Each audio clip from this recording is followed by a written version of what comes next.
छू लेने वाली बात आज बताती हूँ, दिल को छू लेने वाली बात आज बताती हूँ। 3 रंगों से बना तिरंगा रब में जब लहराएगा, 3 रंगों से बना तिरंगा रब में जब लहराएगा, गर्व करे तब अंग अंग अपना सिर ऊंचा हो जाएगा, गर्व करे तब अंग अंग अपना सिर ऊंचा हो जाएगा। ભારતનો ધ્વજ લહેરાય ભૂમિ પર કારણ મળી આઝાદી, આ દેશ અને ઉજવાયો એકતા અને અહિંસાનો અનેક રંગો।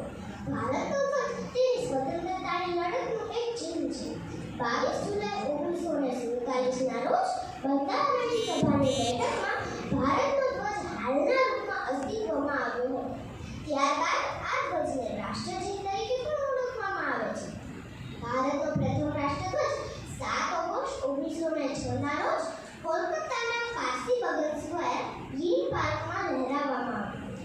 ભારતના ધ્વજની ડિઝાઇન અને ઉત્પાદન પ્રક્રિયા bureau of Indian standard BIS દ્વારા જારી કરાયેલ 3 દસ્તાવેજો દ્વારા નિયમ કરવામાં આવ્યો છે। 15મી ઓગસ્ટ આઝાદી દિવસ અને 26મી જાન્યુઆરી ગણતંત્ર દિનના દિવસે આપણે રાષ્ટ્રધ્વજ ફરકાવીએ છીએ। આઝાદી પૂર્વે એટલે કે આઝાદી પહેલા 1904માં અનેક રાષ્ટ્રધ્વજ બનાવવામાં આવ્યા હતા। રાષ્ટ્રધ્વજનું નિર્માણ સ્વામી વિવેકાનંદના શિષ્ય સિસ્ટર નિવેદિતાજીએ ત્રિરંગી રંગો, જેમાં વાદળી ટોચ પર, પીળો મધ્યમાં અને લાલ નીચલા ભાગમાં હતો। લાલ રંગ 2 પ્રતીકો સૂચવતો, એક તારો, એક સૂર્ય અને અર્ધચંદ્રાકાર। પીળા રંગના પટ્ટા પર દેવનાગરી લિપિમાં વંદે માતરમ લખેલું હતું। 1931ના રાષ્ટ્રધ્વજથી લોકો ખુશ ન હતા। આને ધ્યાનમાં રાખી એક નવો રાષ્ટ્રધ્વજ બનાવવામાં આવ્યો। આ રાષ્ટ્રધ્વજમાં લાલ રંગ હતો। લાલ રંગ તે બંને ધર્મના લોકોની ભાવના સંયુક્તાથી હતી। પીલી વેંકૈયા દ્વારા બીજા રાષ્ટ્રધ્વજનું નિર્માણ કરવામાં આવ્યું। આ રાષ્ટ્રધ્વજમાં 3 રંગો હતા, કેસરી ટોચ પર, સફેદ મધ્યમાં અને લીલો નીચલા ભાગમાં હતો। આ ધ્વજને કોંગ્રેસ સમિતિની બેઠકમાં પસાર કરવામાં આવ્યો હતો અને સમિતિના સત્તાવાર ધ્વજ તરીકે સ્વીકારવામાં આવ્યો હતો અને પછી મળી આપણને 15મી ઓગસ્ટ 1947માં આઝાદી। આઝાદી બાદ ભારતના રાષ્ટ્રધ્વજનું પુનર્નિર્માણ કરવાનું યોજાયું। આ માટે રાજેન્દ્ર પ્રસાદની અધ્યક્ષવાળી એક સમિતિની રચના કરવામાં આવી।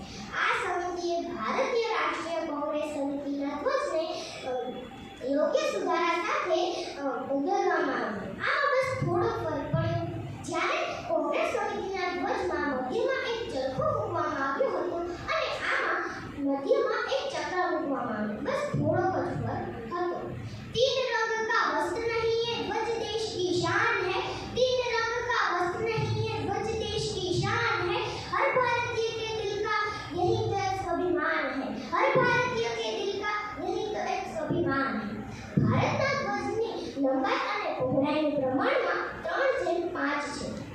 ભારતના ધ્વજમાં 3 રંગો છે એટલે તેને તિરંગો પણ કહેવામાં આવે છે। તિરંગોમાં સફેદ કેસરી રંગ ઉપરમાં આવે છે। કેસરી રંગ હિંમત અને બલિદાનનું પ્રતીક હોય છે।